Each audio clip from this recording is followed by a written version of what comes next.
शहर की भागदौड़ और ट्रैफिक के लिए एक परफेक्ट बाइक चाहिए?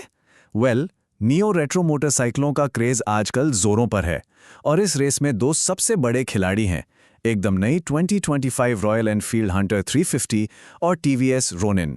आज हम इन दोनों को आमने सामने खड़ा करने वाले हैं, तो चलिए देखते हैं कि शहर की सड़कों का असली राजा कौन बनता है। रॉयल एनफील्ड का ये जो वादा है ना, ये हंटर 350 की पूरी कहानी कह देता है। वो कहते हैं प्योर मोटरसाइकिलिंग का सारा मजा एक फन और स्टाइलिश मशीन में पैक। मतलब साफ है, ये सिर्फ एक जगह से दूसरी जगह जाने का जरिया नहीं है, ये शहर की हर राइड को एक एडवेंचर बनाने का प्रॉमिस है।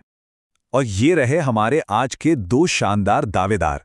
एक तरफ है रॉयल एनफील्ड की हंटर 350, जिसका क्लासिक दमदार लुक आपको पुराने दिनों की याद दिलाता है, और दूसरी तरफ है टीवीएस रोनिन, जो अपने मॉडर्न डिजाइन और फीचर्स से फ्यूचर की झलक दिखाती है। मकसद दोनों का एक ही है, सिटी की सड़कों पर राज करना। चलिए अब जरा इन मशीनों की आत्मा में झांकते हैं, यानी इनके इंजन और परफॉर्मेंस की बात करते हैं। आखिर शहर के ट्रैफिक में इन्हें असली पावर मिलती कहां से है? अगर आप सिर्फ कागज पर देखें तो दोनों की पावर यानी बीएचपी लगभग एक जैसी है, करीब करीब 20 बीएचपी। लेकिन असली खेल टॉर्क का है दोस्तों। हंटर 350 का 27 न्यूटन मीटर का टॉर्क रोनिन के लगभग 20 न्यूटन मीटर के सामने कहीं ज्यादा है। तो इस ज्यादा टॉर्क का मतलब क्या है?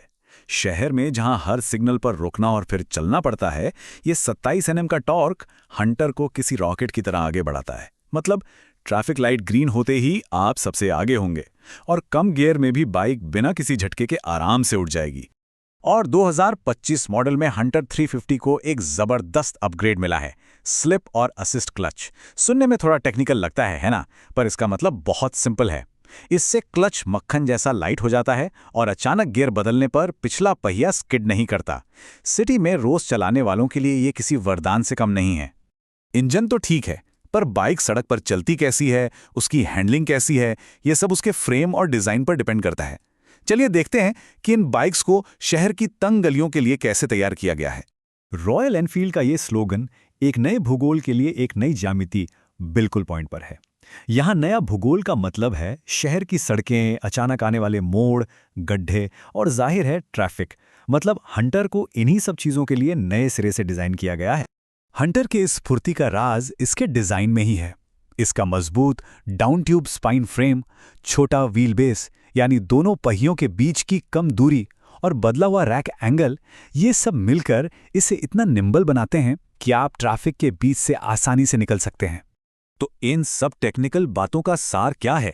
सार ये है कि आपको शहर की सड़कों पर पूरा कंट्रोल और एक क्विक रिस्पॉन्स मिलता है, ताकि हर मोड़ और हर गली का मजा लिया जा सके। और ये बात भी बहुत खास है, हंटर अकेले ऐसी रॉयल एनफील्ड है जिसमें 17 इंच के पहिए हैं, फ्रंट और रियर दोनों। ये इसे कोनों में तेजी से मोड़ने में मदद करते हैं। और ट्यूबलेस टायर का मतलब तो आप जानते ही हैं, पंचर की टेंशन को कहो बाय बाय। चलिए अब उस चीज की बात करते हैं जो शायद सबसे ज्यादा मैटर करती है, राइडर का एक्सपीरियंस। मतलब बाइक पर बैठना कैसा लगता है, कंट्रोल्स कैसे हैं, और वो कौन सी टेक्नोलॉजी है जो राइड को सेफ और आसान बनाती है। हंटर की 790 मिलीमीटर की सीट हाइट का सीधा सा मतलब है कि ज्यादातर लोग आराम से अपने पैर जमीन पर रख सकते हैं, और जब आप बम्पर टू बम्पर ट्रैफिक में होते हैं तो ये चीज आपको जबरदस्त कॉन्फिडेंस और कंट्रोल देती है। जरा इस छोटी सी डिटेल को देखिए, ये पुराने जमाने के स्टाइल वाले रोटरी स्विच।